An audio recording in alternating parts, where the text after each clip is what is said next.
Hey everyone, welcome to Food, Wine, and Whiskey. I wanted to let you know at the beginning of this podcast, we did this episode, knew it would be a fun conversation, thought we would still get it done in about an hour. However, it turned into a 2-hour conversation, really fun one. So what we decided to do was break this up into two parts. So what you're going to hear now is part one. And next week, we will release part two. Hope you enjoy the conversation. Let's get into this episode of Food, Wine, and Whiskey.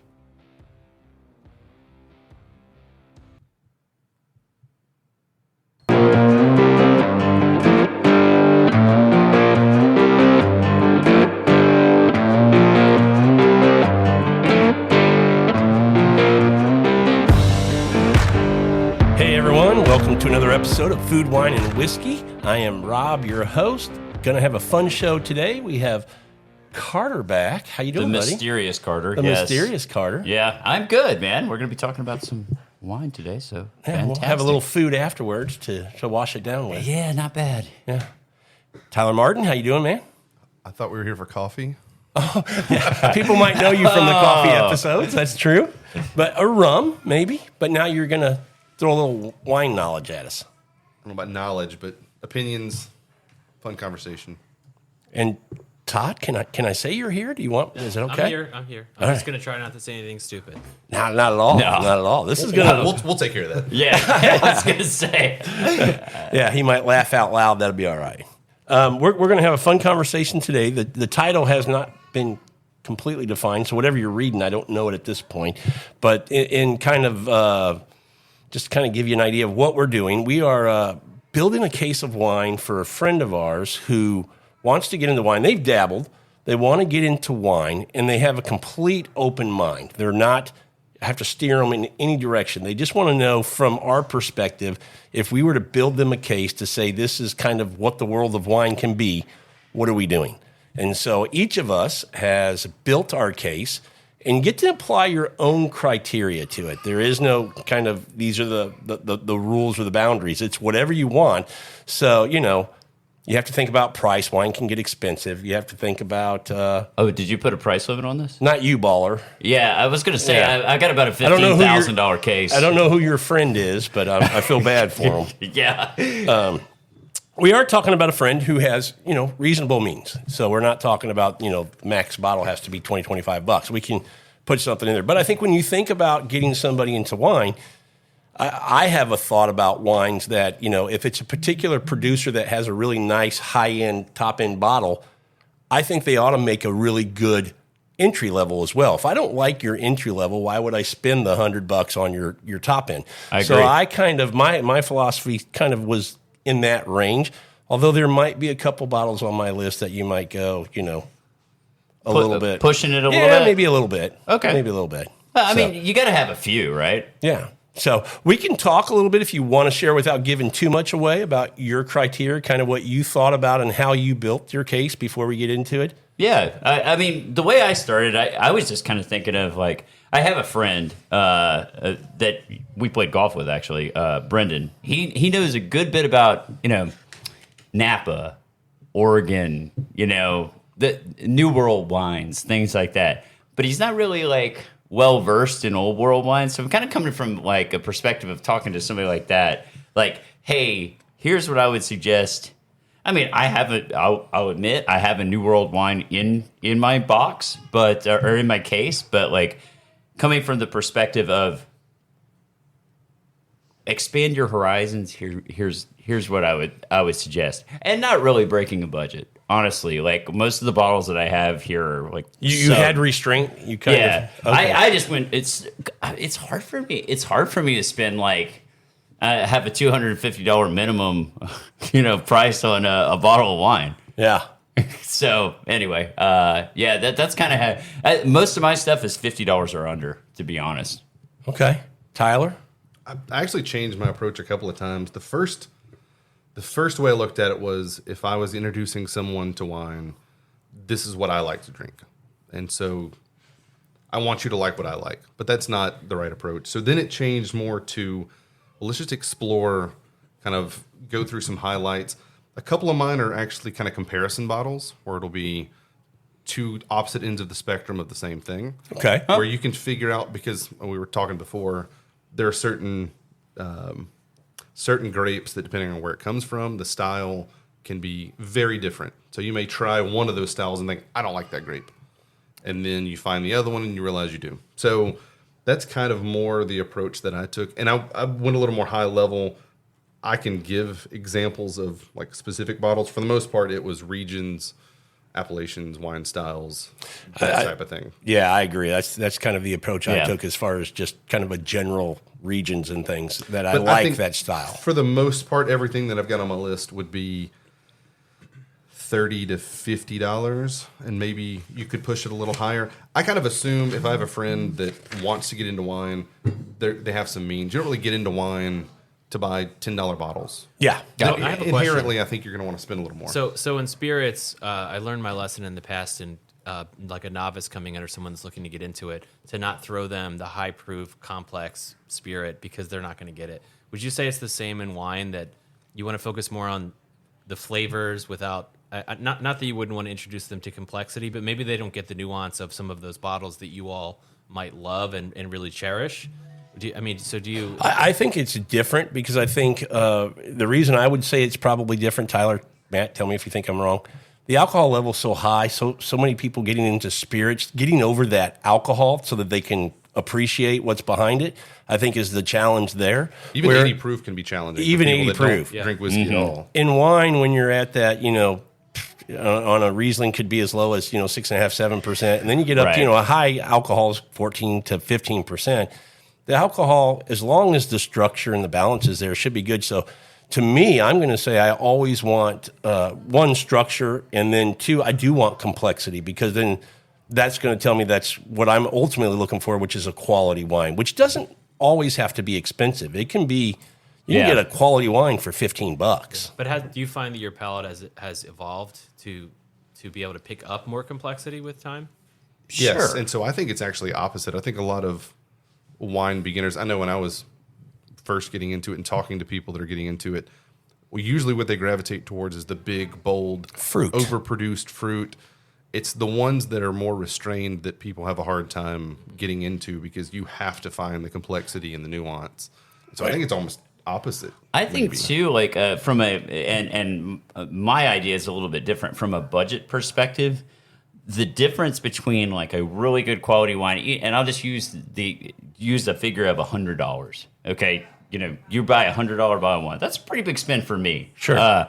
But then of the same varietal, the same region or whatever, you can buy a $300, $400 bottle of wine. I think the difference between those two is so small compared to the price, generally speaking, that the average person who's not really picking out all the super nuanced notes, it's better for them to just go ahead and buy that $100 bottle. And honestly, I would be the one who's buying that $100 bottle. Like, I'm never going to buy. Well, I shouldn't say never. I'm very rarely going to buy a 300. I mean, when you get to that range, to your point, the law of diminishing returns from that $100 to $300 bottle is minimal, if any. Sometimes the $100 bottle is better. What typically is the case is the production of that particular wine, or the cult kind of 100-acre type of wine, or some Screaming Eagle, where it just has this following with small production. Supply and demand just drove the price up. oh yeah. The fun and the challenge to wine for me is to find value, because if you have unlimited resources, you talk to the right people, go to the right store, it's easy to pick wine out. If you have an unlimited budget, it's finding good wine's really easy. Oh, and they've got you just buy vintage the most bottles on the expensive shelf. stuff, it's going to be good. Yeah, But there's no challenge in that.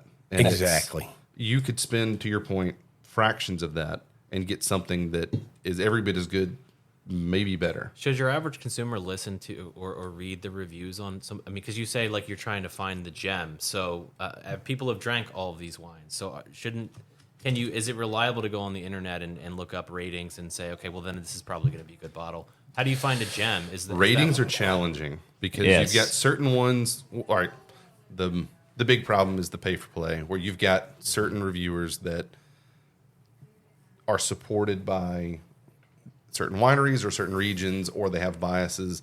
So inherently, that's a challenge. So for me, it's looking at multiple. If I am not familiar with the wine, I'll look at several different sources. Now, if you look and one person rates it 90, another one's 93, another one's 88, another one's 96, and it's a $25 bottle of wine, you really can't go wrong. I mean, that's a really good score from any of them for a very affordable bottle of wine. If I'm going to spend $200 on a special occasion wine, I'm going to reduce that research down to maybe 2 or 3 different sources, and also talk to people that I know the wine they like, and they know the wine I like, and I can say, hey, I'm thinking about this, and I can say, yeah, I think you would really like that. But to your point, I would say also, Todd, that the source matters. You need to stay with a Janice Robinson. You need to stay with a Robert Parker or somebody from, what's the big wine? Not Decanter magazine. They have a lot of good ones. Venice that's really good. Yeah. You've got Wine Spectator that sometimes for That- New that's World, more- I think they get a little bit more skewed. They've For kind of Old sold World- out a little bit. Old World, I think they're still more reliable. Yeah. But I'll still even go to Vivino because that's just open source reviews from people. If a wine has 10,000 reviews, the law of averages means you're going to get a pretty decent number from it. But what I find on Vinvino is, obviously I think it's more American driven. And I think the American rating system, if you look on something on there from Old World, you see them go down. And I'm like, I know that this is a way better bottle than 3.6. I agree with that, but I actually have seen because I used Vinvino as well. It's a nice. Look, you can take a picture of a bottle of wine at a store and boom, you pop up a rating, right? And an average price to make sure you're not. And an average price that you're not overpaying or whatever. Or maybe you found a value. But, my rule is 3.8 for Old World, 4.1, Agreed. 4.2 on Oh, I'm the same way. right around that. Oh, I think you're spot on. pretty safe. Yeah. Because you're right. People will drink, Southern Rhone something, and they're like, oh, that's just a little bit weak. It's not my usual Napa Cab. I'm going to give that a 3.5. But so should people, because again, I'm a novice in wine, so when I go, I'm looking at those little recommendations. A lot of times they'll have the ratings from online sites, not just the store necessarily. So is that trustworthy if you see a 94 and it's a $35 bottle? Is that a sure thing, or are they trying to get you into something that they're trying to move? The way I would answer that is to say it might be trustworthy. I'm not a fan of Billy's favorite wine, but if there are some scores on there from Wine Spectator or Wine Enthusiast or something where you kind of go, okay, this is all right. I can trust that it's an okay wine. That's one thing.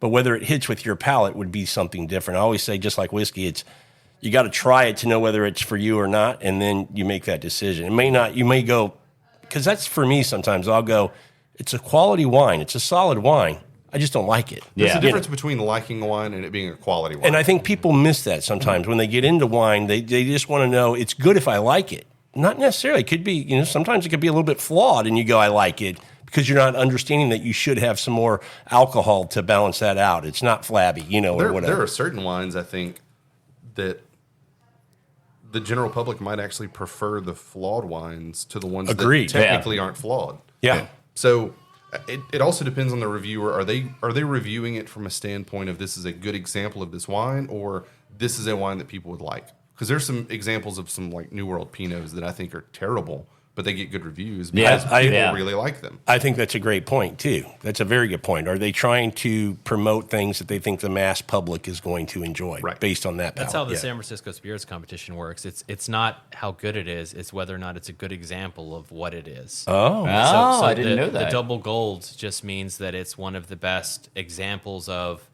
in the category of 10-year and plus bourbons, straight bourbons, or 4-year and under rye.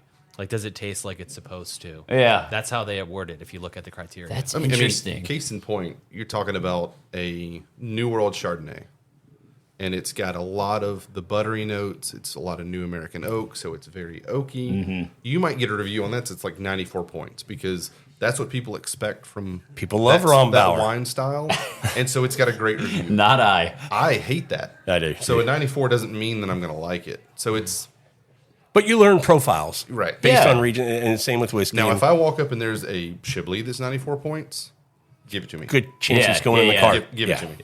Yeah. Well, I think that there's another kind of like tactic that I take like when picking out wines. Like for instance, like knowing like for instance, we were talking about it earlier. 2016 was a great year in Italy, really good across Europe.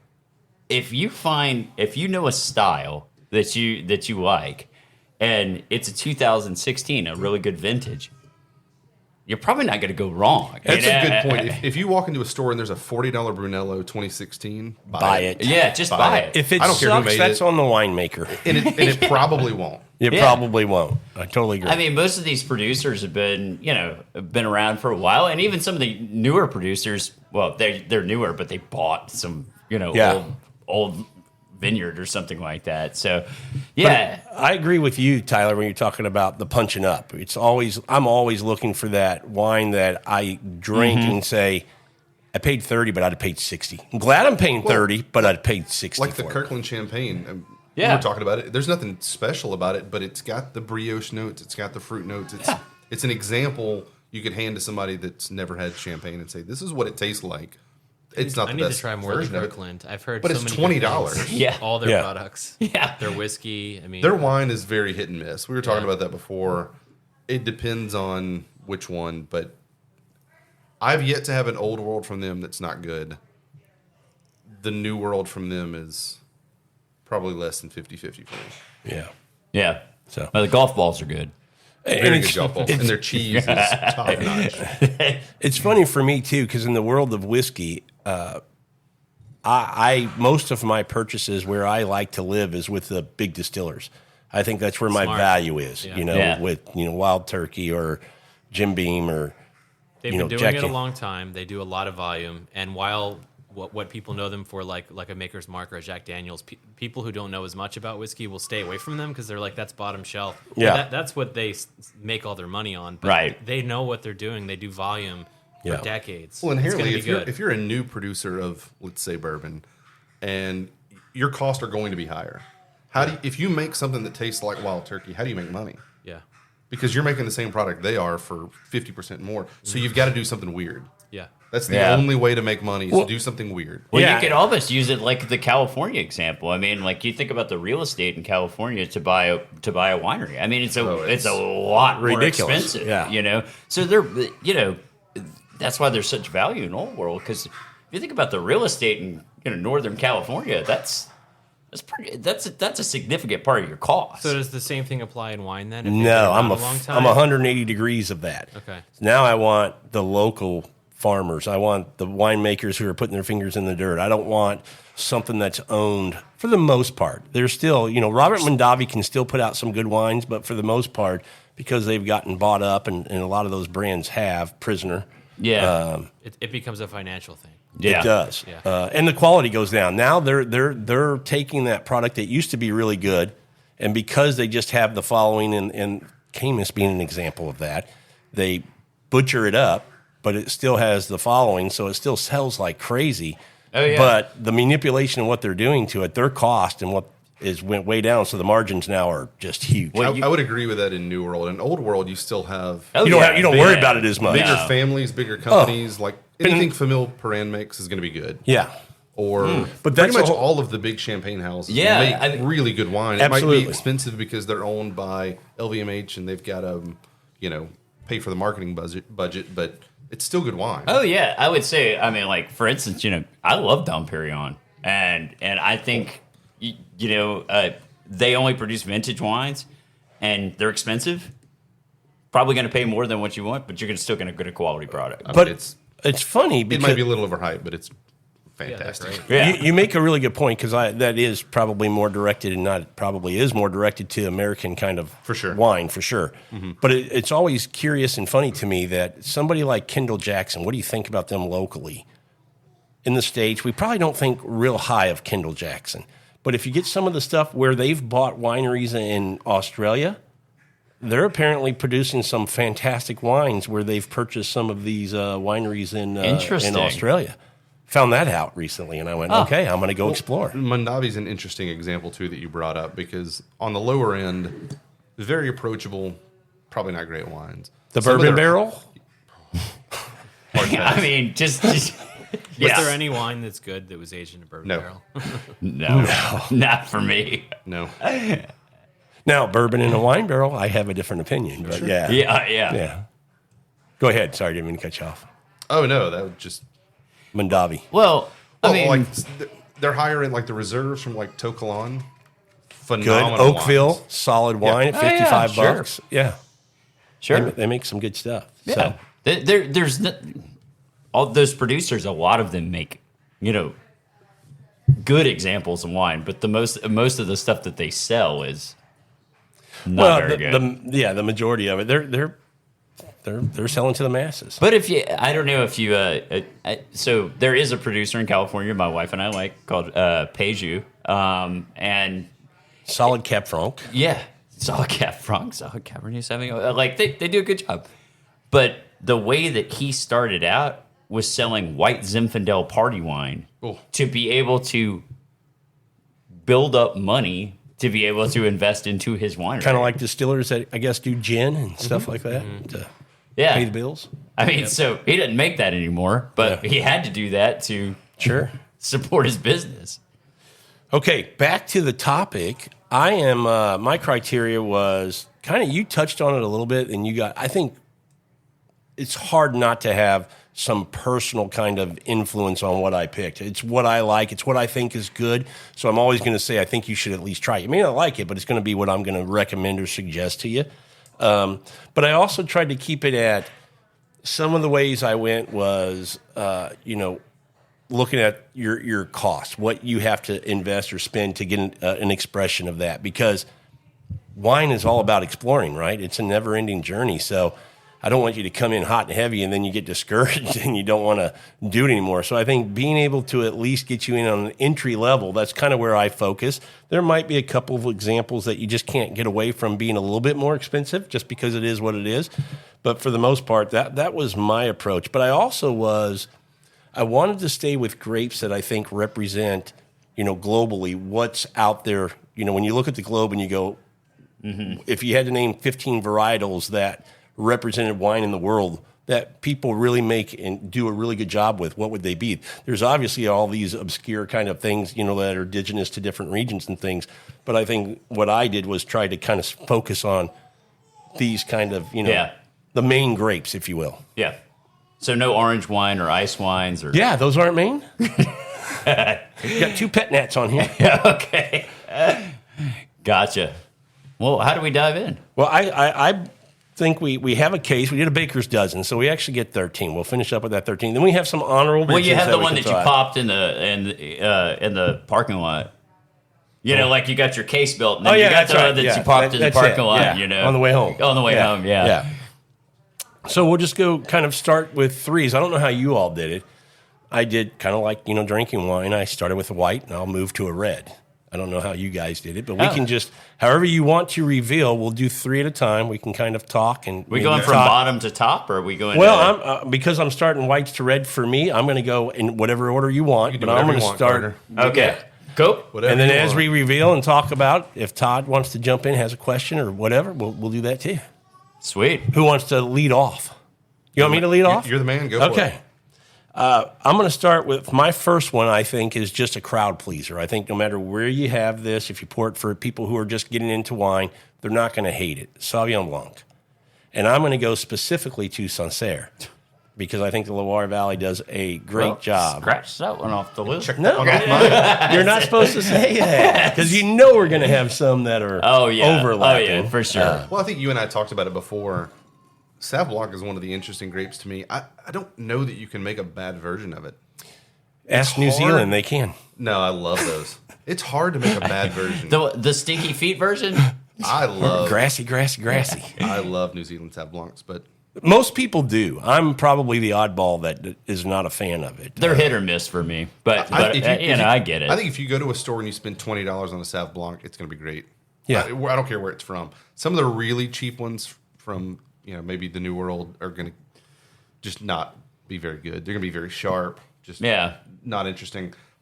If it's $20, Sauv Blanc is going to be good. Well, and that's one thing we probably should mention, that when we talk about wines, region's going to be important because of climate. And when you talk about climate, some of these grapes can be done in a warmer climate, which is going to give you a whole different profile when Absolutely. you start talking about ripeness and stuff, versus a cooler climate where you're going to have probably more acidity, less alcohol, things like that. And not even on a huge scale, yes, but even locally, one of the ones that I wrote down. No. Well, it's a good example though. Oh, okay, it's in your order though. You're not going. Okay. Well, between Sancerre and Pouilly-Fumé, they're both Sauv Blanc from Loire. Yeah. But they're pretty different. They are different. Sancerre is going to be a little bit more grippy, a little bit heavier. Yeah. So you're going to have something a little brighter with Pouilly-Fumé. So even within, I think those are within probably 30 miles of each other. Oh, yeah. I haven't looked Yeah. them out, but I know they're really close. Yeah. So obviously, big difference between California and Loire. But even within that one little region of France, and that's because of the history and the style of how they make their wine. Did you have them both on there? Yeah, they're both on there. Okay. So part of my approach was, and you guys, again, as we go through this, you can continue to kind of give more on your approach. Mine was, because I thought about those kind of things. There's some regions where I thought about even comparing, a grape variety from this region to this region just so you can, kind of compare and contrast. And I decided not to do that approach because I thought, if you like Sauvignon Blanc from Sancerre, I'm hoping it's enough to get you to explore somewhere else. I would agree felt on that the one. same way. That was kind of my approach. On that grape, I would agree. Yeah. There's other ones I might not. Yeah, agreed. But that's kind of how I thought about my list too. Was like, I want to give you a good example of something, and if you want to go to South America or New Zealand, or you want to go, elsewhere, this is the standard. Yeah. In a way. A think lot is of mine are done- pairs to compare. Just to give a little. And that's a fine approach. preface. That's why I say there's no wrong or right. It's just kind of what you Yeah. decide, how you decided to do it for whoever you're building this case for.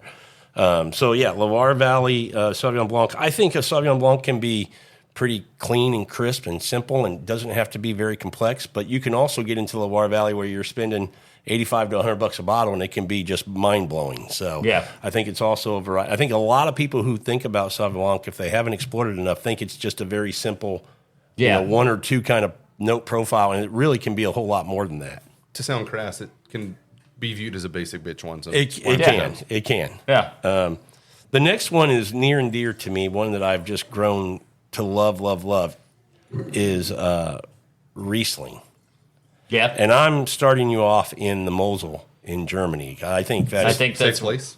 very safe place, and I think I'm not going to say that other regions this needs to be the standard of the profile. You can do whatever you want with the grape, depending on where you are and how you make it.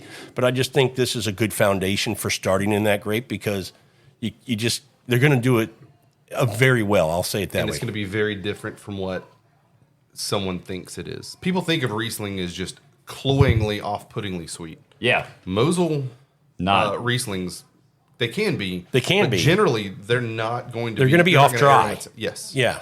And Agreed. even some of the sweeter varieties are pretty darn good. Well, in the sweeter ones, it's the integration of the sugar is a lot different than one that is just made to be sweet. If you harvest a grape early and you make it in a way and you add things to make it sweet, that is very different from picking something super, super late. Like a Spatz-Lazy or something, Yeah. Or even like Trunkbach. the really, really. Yeah, I can't like, say them, but yeah. Beer-Nauschlese is like Yeah. that's the one that's the gold standard for Riesling, I think. It's some of the most expensive wines in the world, believe it or not, because they'll last forever. But you can that's also very- age them with that sugar. That's what I'm saying. Yeah. They'll last Yeah. forever. Yeah.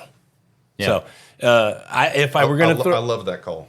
I would throw, if I were going to say, I'm going to throw this in, and this might be a little bit of cheating, but it's a Riesling. I just don't think it's a region that gets enough love, and it's in the Americans. It's in the United States. The Finger Lakes. Thank you. Yeah. I mean, some fantastic Rieslings made up there. So I just wanted to kind of throw that out. Yeah. My last in this run, this block, is Chenin Blanc. Good call. And I would probably, you could go to the Loire Valley, but because I've already been there, I'm going to steer you to South Africa. I want to get to the Southern Hemisphere a little bit, and I think South Africa does fantastic Chenin Blanc. Nothing wrong with that. Have you had a straw wine before? Yes. Talk I've about not. talk about a difference in one grape. Yeah. Between some of the South African Chins are super, super dry, bone dry. Straw wine, it's made the same way that Amarone is made, where they draw it, the straw they mats, dry it. they dry it on a straw mat, and then they make It ends up being a dessert wine. Unbelievably good. Love that. Nice. Yeah. Nice. So that's my opening 3 to get That's a my good case opening built. salvo. I like that. Okay. Yes. Yes. I guess I'll go next. Well, let me do this. Let me ask Todd. Have you had any of these? Do you remember having them, or have any thoughts on these? Well, not those specific bottles, but Okay. yeah. Tell me again where you started. What were the Sauvignon first? Blanc. Yes. Yes. That's That's one of my wife's. That's one of her favorites. Rieslings. Yes, I really enjoy Rieslings. And if you're going to have spicy food, there's not a better wine. oh Asian yeah, that's spicy food. definitely up yeah. there. Yeah. And then Chenin Blanc, which I think is fantastic. I'm not sure if I've had that. Okay, we may have to open one tonight. Yeah, those are great. Okay. Yeah. Yeah. Okay. All right. Fire away, Carter. Mine's slightly different. I do have one the same. I think I mentioned it. Sancerre, Loire Okay. Valley. Yeah. I mean, I feel like it can be a porch pounder or something complex. It could be, and it's a good gold standard. You Yeah. start there, you explore elsewhere, Yep. that kind of thing. Now, I don't know if I'm pronouncing it right, so Tyler Martin over here can probably tell me one way or another, but Tavel or Tavel, I absolutely love that wine. Okay. And it's $22. Southern Rhone.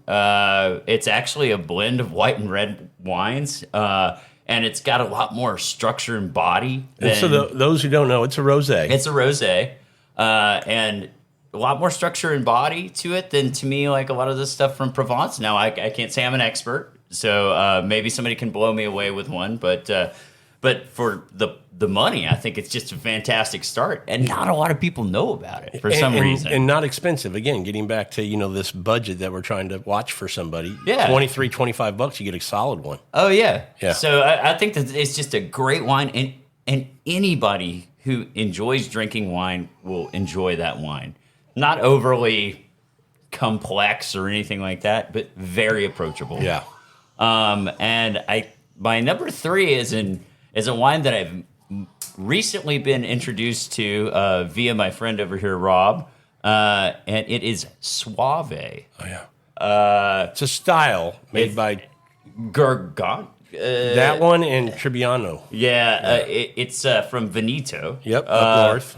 And I think it's really interesting because a lot of times, like white wines, I'm looking for that body. I like that kind of like a viscosity, mouthfeel type of thing.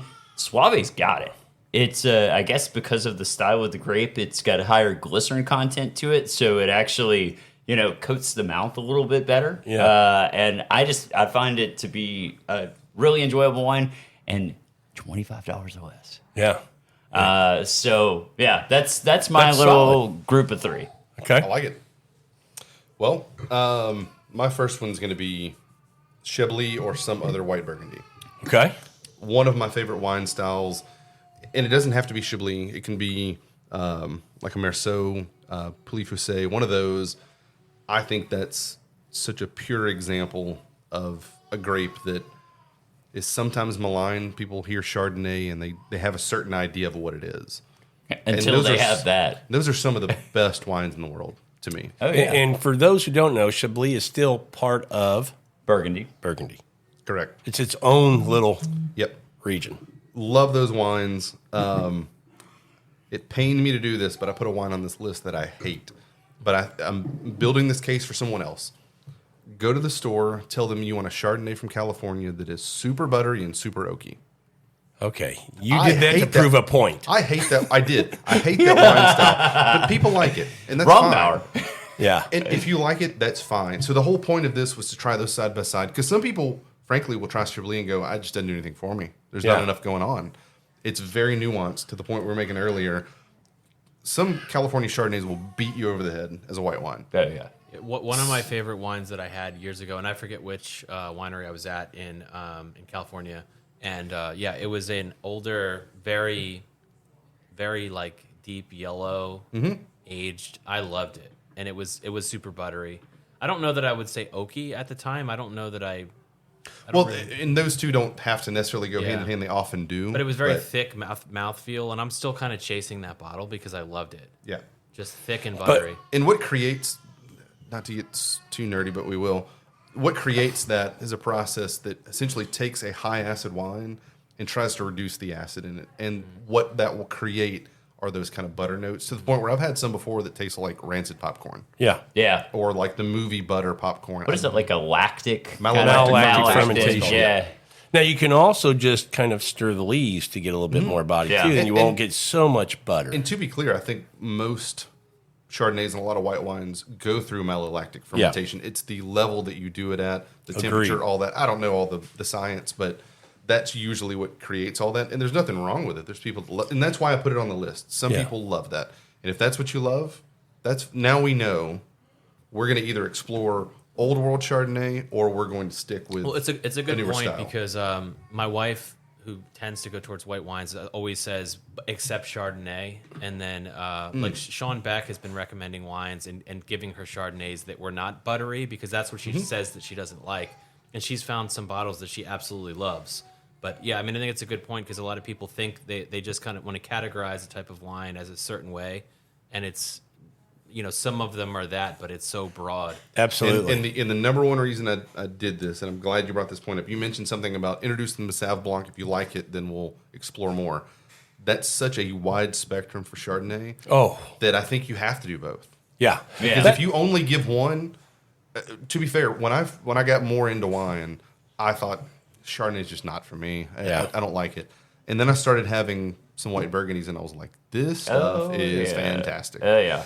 So I don't think you can do that grape without doing both. And those are, I don't think the big overproduced Cali Chard and Chablis could be more different.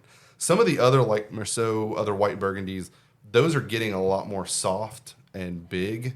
Yeah. And they're merging more on that. They obviously don't go to the New World style, not even close, but it's not like, to me, Chablis is much more high acid, like a laser beam. And I love that. Yeah. So those are my first two. My third one, I was kind of doing them as pairs, so that's I was one going to say, pair. maybe you come back down and you snake snake tea. draft. So the next one is not a pair, though. Okay, yeah, and it good. is Sauv Blanc. It is which one? Sauv Blanc. Okay. Because I think, Is there a particular region you like? Or this is your for me, Loire Valley is Okay. my favorite, but it's one of those grapes, I think it's difficult to make a bad version. Yeah. Just about every region I've had a Sauv Blanc from, whether it's my favorite or not, I can appreciate it. So I'm not going to say New Zealand Sauv Blanc is my favorite, but if you're like in an airport lounge and they've got a Sauv Blanc from New Zealand, bring it on. I'm more than happy with that. I'll tell you what, Sandra and I had a Sauv Blanc last week from Argentina. That for $17 really? blew me away. Yeah, I was Love like, man, this is Nice. absolutely delicious. But Pouilly Fumé and Sancerre, I think, are kind of, for me, the gold standard of entry-level Sauv Blanc. Yeah, Yeah. I kind of agree. Good place to start. Yeah. Those are my three. And then, quick aside, I had to look up the names to make sure I got them right. You mentioned before this that you were kind of starting to explore some Australian wines. For Riesling, Clare Valley and Eden Valley Rieslings are phenomenal. I figured you knew I've those, not but- had them. I know that that's the reputation there, but I haven't got into those yet. But I want to for sure. All right. Yeah. You want to snake it and start back, or you want to Sure. kind of start at the No. top and I'll Yeah, go? no, again? let's Go for it, dude. Let's go. Okay. So the next one, I'm going to kind of try to move from the light to the heavy. I don't know that you can do a case of wine to get people introduced without doing sparkling wine. Oh. Okay. I just don't think you can. What patinette you got on there? Don't go there. The first one is champagne, and that's the one I think a lot of people that aren't into wine see it as fussy and too expensive and not worth getting into. That can be true sometimes. There are certainly champagnes that are extremely expensive, but they don't have to be. We were drinking one before, the one from Costco that I mentioned. Yeah. It's not the greatest thing, but there's also grower champagnes out there that start $30, $35. Oh, and in the range we're talking about, there's nothing wrong with those wines. They're We've great wines. opened some $30 champagnes here before that were quite good. And so I think the price of entry is even lower on that than something that we'll get to later, like Napa Cab. $25, $30 cab in Napa, I don't think is really worth drinking. I think it's you hard gotta to spend more than that. I think you got to get up to the 40 to 50 I agree. before. Yeah. Yeah. Champagne, I think, is more approachable than people think that it is. Yeah. What there's does that a mean, very- growers champagne? What does that mean? So most of the champagne producers that you know buy their grapes from different places. Their houses. Their Yeah. houses. Champagne houses. And Yeah. they will go buy the grapes, and then they will make champagne out of it. A grower champagne is exactly that. They're growing their grapes and then making champagne, which it's kind of odd that there's a term for that because that's what most So are they wineries tend do, to be right? better value because you're cutting out Not that necessarily. extra They step? can be, but sometimes if they're a micro lot, they'll get a cult following and they'll become very expensive. Well, so and sometimes they can be just more expensive because the house buys so much volume scale. from so many, they can bring that cost down. Where the grower, Right. he only has the fruit he or she has, and they've got to now produce it and make Yeah. it wine, Yep. kind of like a craft kind of distiller. and there's the big houses like Roeder and Veuve Clicquot and all those that they're the really big ones. There's also smaller houses like Piper Heidsieck they make fantastic Oh, Charles yeah, Heidsieck. sure. Really, really good. It's not a grower champagne, but it's phenomenal value, I think. Charles Heidsieck's probably my favorite. Yeah. Oh, it's great. And I have agree. a place in town I can get that. Central Market has it at $89.99 a bottle. I buy it for $40 all day long. Andre Clouet has become kind of my favorite for the money. Yeah. And I've got one in the fridge we'll drink later. Now Piper, I'm not a fan of. I like both. I actually I like both. don't mind it. Yeah. Yeah. Okay. But I'll say also, from the grower champagne perspective versus the big houses, there is like a consistency that you get out of the big houses Yes. that I say there is a value They're not there. going to, yeah. Roeder's not going to take a chance on this year's Cristal and do something weird. Yeah. They're just not going to do that. Yeah. Well, Well, and to me, I also think it's worth mentioning that people who are listening to this going, okay, good, I'm getting into the wine. Let me listen to a little bit about this. There's this perception that champagne is just this celebratory drink. One, let me tell you, it's a great food wine, one of the best food wines. I think it's the best food wine. There's also a perception of people who haven't dabbled in champagne yet that it's just champagne. It's all the same. And it's one of the most diverse types of wines you can get. It's actually mostly blends. You get a Blanc de Blanc. Blanc but for de the Blanc, most part, there's 3 grapes. Tyler, they are, because you pronounce better than me. Chardonnay, Pinot Meunier, Pinot Noir. Yeah. And Yeah. so they're typically blended. And what makes it fun is, you have some that are 100% Pinot Meunier. You have some that are 80 and 20 with Chardonnay or 80 and 20 with Yeah. Pinot Noir. So there's all these different kind of things that they do. It's almost like their mash bill just changes from different. Well, and even some of the big houses like a Krug, for example. I mean, like some of their Their blend will change every year. their blend changes every year. Same with Dom. Well, and It's the other different thing every I year. want to say about champagne is you got to remember that they take wines and they save it. So they have wines that can be 10, 12, 14 years old. And when you see a lot of non-vintage wine, there's this perception that, I want vintage wine. It's a 2008, Dom Perignon. It's a great wine, no doubt about it. But there's also great, Charles Heidsieck Brut Reserve is one of them. It has 10 and 12-year-old wine in it. Yep. And you're getting it for $40. And these guys aged it for you all that time. Yeah. So The only, the one thing about vintage champagne, especially from a big house, it's going to be good because they wouldn't declare a vintage otherwise. agreed. Yeah, So correct. if you see any given vintage champagne, because there are a lot of producers that will not produce vintage champagne. It's too difficult. Their quality might not be there until they need to blend. So if you see, I think vintage champagne can be a great value if you find it for Oh, yeah. $40, $50. It's You going found to a be couple really good. 2012s that weren't too badly priced here recently. No, I had a Veuve Clicquot. They released some vintage, a vintage rosé from 2012, and a just regular Blanc de Blanc from 2012. I got a couple of bottles of each, and they were like $80. Well, from a big house, $80. That's not bad. You know? The Clouet we're going to drink is a 2015 vintage. I think it was $45. So you can't beat that. You buy that all day long. And I'm going to say something about, since you're talking about champagne, I have found very little Brut Nature that I've liked. Same. Agreed. I would also say the same with Cremant. that style of I haven't found that I like. Well, there. leading into my next one, Oh, okay. Nice. Can I add one thing since you guys are talking about people getting into it to talk about the glass that you're drinking your champagne in?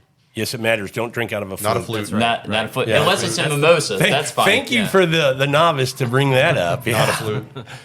The other thing I want to say about champagne is that Nice. Ding. ding. Now I forgot what I was going to say. The bell went next. off, and I went like, "What's going No, on?" that was the timer. We're done. Is that what we're done? The other thing I wanted to say about champagne is that it's really good. It's great. I forgot what I was going to say. Well, I'll come I back to remember. Now, I will say this. I remember, we've known each other a few years, man, and you have not always been a champagne No. fan, and I've been on the champagne train a long time. Well, again, not knowing about it, getting into it, it was, you don't know what you don't know. Well, I and think- so it's kind of hard to explore. I think you're proving exactly why I've got it on my list, because there's a conception about it's super stuffy. You can't call it champagne if it's not champagne. There's Yeah. this. I know what I wanted to It's say. a special occasion. It's a special occasion only. I would challenge, throw out a food. There's not a food you could name that's not good with champagne. Yes, I can. No. Wedding cake. I love it. Steaks, sure. Oh, yeah. I'm with you Spicy there. food. I'm with you there. There's not a food. Chicken fried steak would be Absolutely. Here's fried what I've chicken. never had. I'm going to do a champagne and a champagne and fried chicken night. I've never had it, and I hear it's Oh, like man. delightful. Fried Come chicken on. and champagne is. Max is That's wine Have you guy. had really it? good. Oh, you did it recently. I Yeah, saw your we post. do that a lot. Do you really? That's like a good Sunday brunch. Fried so chicken and good. champagne. Yeah. I do remember what I wanted to mention. Just for those listening, if you don't know, the Premier Cru and Grand Cru on a bottle of champagne don't mean shit like it does in Burgundy or somewhere No. else. It used to, a long time ago, but no more. It's a So, label and marketing. Yeah, it's marketing. Some people think they're getting a better champagne. Not all. It doesn't mean it's a bad champagne, but it doesn't mean you're actually Yeah. getting a good champagne. Yeah. Just so you know. Yep. Yeah. Was that That was one of my next three. Okay. My second one actually is Cremant. okay? I like Cremant. Well, this is your and this contrast, This kinda. could either be Cremant de Loire or Cremant de Bourgogne. Either one. Okay. Or Cremant d'Alsace. I think those are great too. But if you get a Cremant de Bourgogne, it's probably going to be made from Pinot and Chardonnay and be a fraction of the price of Champagne. And probably not as refined, but real good. So I think they're worth exploring. Carter, you brought a Cremant de Loire that's 100% Cab Franc. So it's going to be super weird and delicious. And Are there's you some really cool stuff. $25, $30 on those? Yeah. Yeah. Maybe 35. You can be Maybe. you can be sub 20 Yeah, you can. on some of these. But I'm talking about, I can be sub 10 on some wines, but I'm not going to be. I'm saying where you think I've got quality, what's my floor for quality? 20 25. bucks. $20? I'd say 25. 25. Okay.